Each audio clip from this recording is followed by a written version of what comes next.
Okay, we're on. Okay, welcome again to another episode of Leadership and Learning. I have the pleasure of being here with Volkmar Kunerth, the CEO of Accentec Technologies, and I love this conversation that we're going to have because Volkmar has traveled that bridge back and forth, and you so conveniently have the San Francisco Golden Gate Bridge behind you to show the bridge between technology, which are my clients in the technical field, to the leadership people leadership field. So thank you, Volkmar, for being here. So you are my guru. You are my guru of everything IoT. So let's just start with the basics here. What is IoT? For all our viewers out there who don't know what IoT is, what's basically give us a definition of what IoT is. Well, Tram, first of all, thank you so much for having me here. And being a guru is maybe a little bit much. I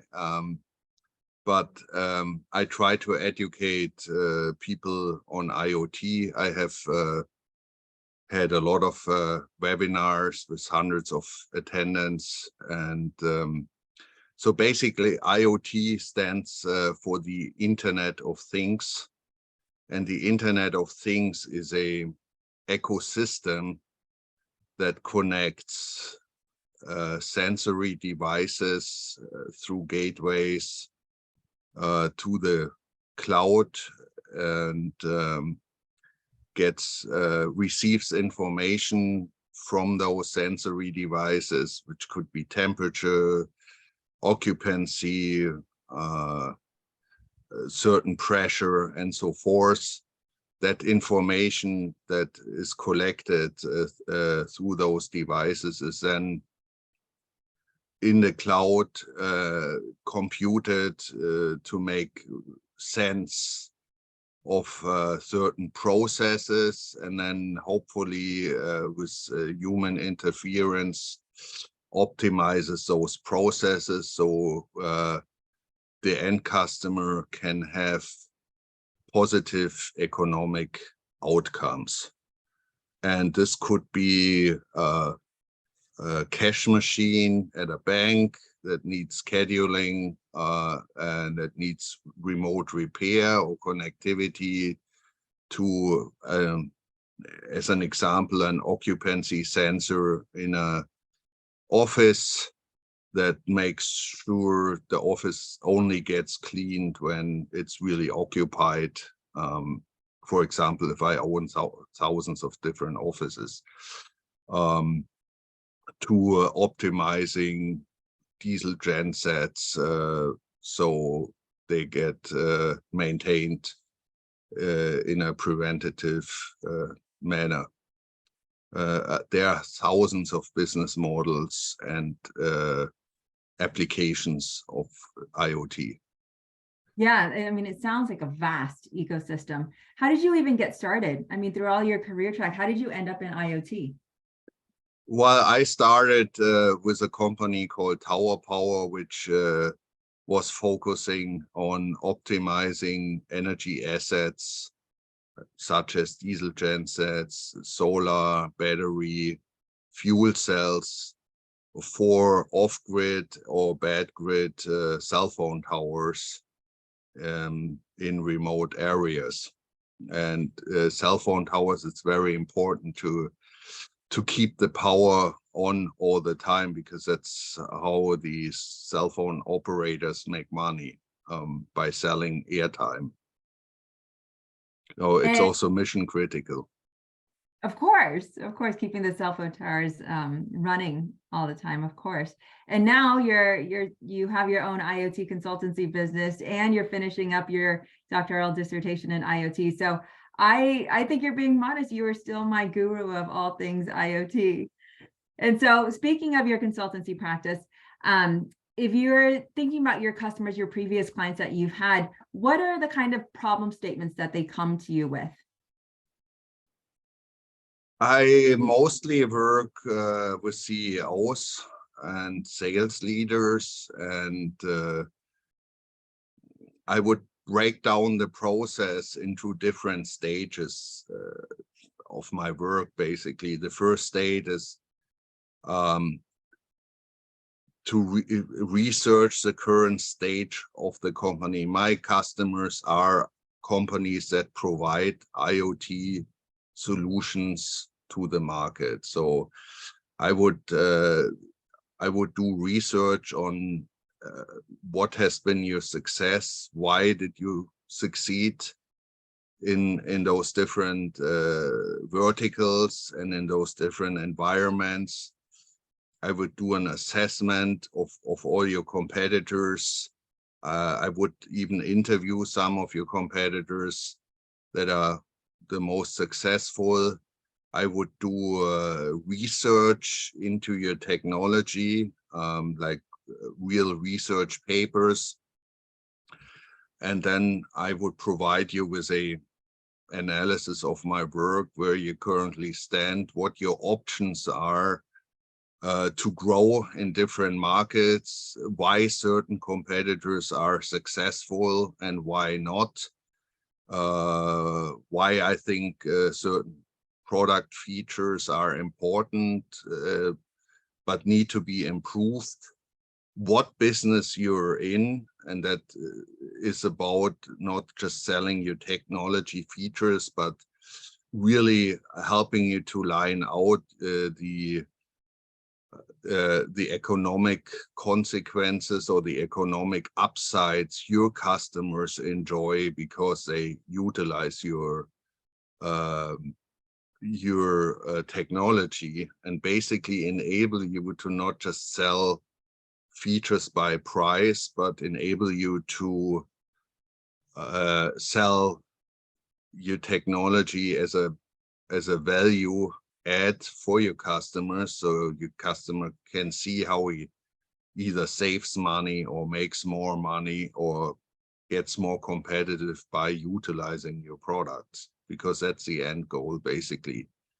In addition, I would help your salespeople to really convey that message to your customers. So can you share with us any of your success stories with your clients, your previous clients? Yes, I mean, I had quite some success stories. Many of my clients I still work with. For example, I helped a European company to grow in a new segment, and they're basically living from building that new business now. So I help them. I help also companies upgrade in a way in the market to have more margins, higher margins, because they understand then that that they're making can make more money when they can sell their customers value versus features. Also, I'm quite involved in the product marketing and product management, because I think that's aligns, that's the hardware or the hard part of it. You need to have the features, of course. And with the enablement of the features, you need to understand what processes at your customer are relevant to the technology you provide. So you can really sell a value proposition and are really based. And in addition, to position you against your competition in a way that strategically sets you on a higher scale long term. Yeah, and Volkmar, with your experience, and this is why you're a CEO, you have been able to completely bridge that gap, like really close that gap between your technical expertise, as well as we're talking about go-to-market strategy, working with the sales teams, working cross-functionally, knowing the customers, doing competitive analysis, all of that, being a people leader, and you really close that gap. Now, you know that I work with clients who are trying to climb up that promotional ladder for being very technically skilled and knowledgeable to be a people manager. what would you say is part of that bridge while they're seeing that gap of moving up to the people manager, people leader role? What are you seeing on that bridge? Yeah, so as I understand, you're helping technical leaders who get into management leader positions to better perform and to be more effective leaders. And I think the most important thing is communicating your vision and goals, and then along with project and program management, really lining out how to get there, and then also have management processes in place that constantly make sure you're on the right way, and through meetings or some softwares help there. But I think the biggest step often, and of course it's not the case for every person, but many of the technical people are more introverts, and enabling that that communicating that communication is extremely important. So communication skills, project management skills, and being able to communicate your goals and visions to your team. And you even have a background in psychology and human resources development, right? That's something none of my clients, my technical clients have, but that's something that you decided to get into, right? Yeah, early on, I wanted to become a psychologist. I switched that then to human resource development because I believe more in developing people than necessarily working in clinical psychology. I think I felt like doing that would be a better value.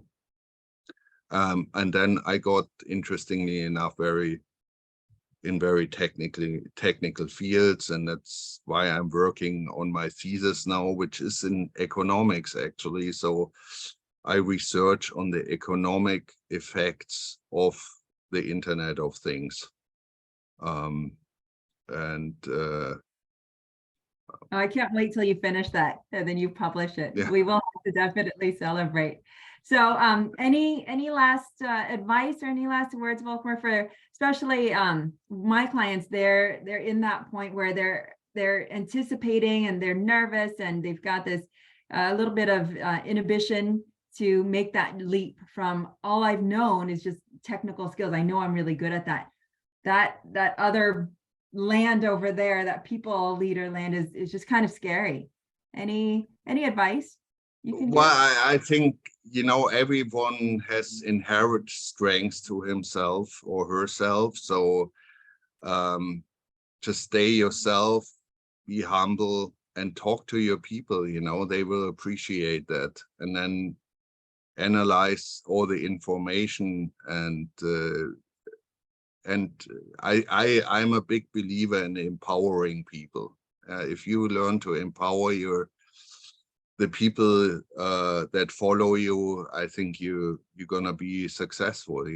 It's not that scary, I think, but and everyone is a different leader. They are extremely good introverted leaders who run extremely big organizations. So it's not necessarily good to be hard on yourself, but like focus on your strengths and how you can lead the way that is associated with your character, because you cannot fake it. You have to work with what you are as a person, and that can be extremely efficient. So that's my thank you for that optimistic insight, Volkmar. I'm sure that those who are listening can feel a sense of relief and also some courage from your words. Thank you very much. And thank you for your time. today. Thank Yeah, you for your expertise. If you have any questions about IoT, however basic to however advanced, Volkmar's got webinar recordings. He's also on LinkedIn. And Volkmar, yeah.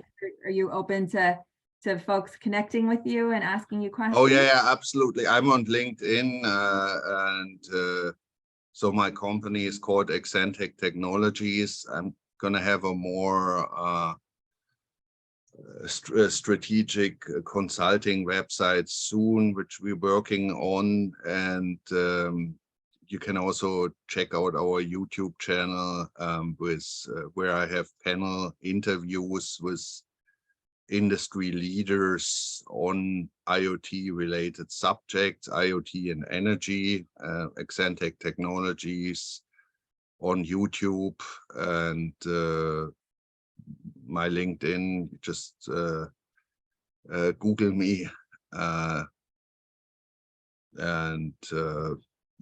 Volkmar Kunerth, and I'm happy to answer any questions. Cool. Thank you again so much for your time, Volkmar. It's been great. Thank you. Thank you. Thanks for having me. I really appreciate it.